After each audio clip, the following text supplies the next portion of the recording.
উপস্থিত হয় আসারাম কিন্তু প্রভু মৃত্যুরূপে নাহি শত্রুরূপে কিয় লীলাদর্শন তুমি মোর ভক্তর প্রাণ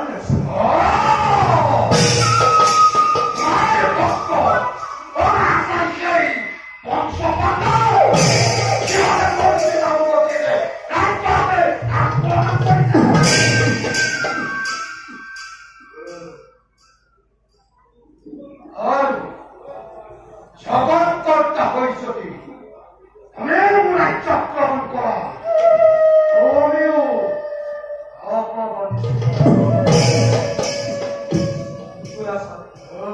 যদি মই তোমাৰ ৰাজ্যত আক্ৰমণ কৰো জগৎকৰ্তা হলেও তুমি তেন্তে পাঠো পাতিলে যুদ্ধৰ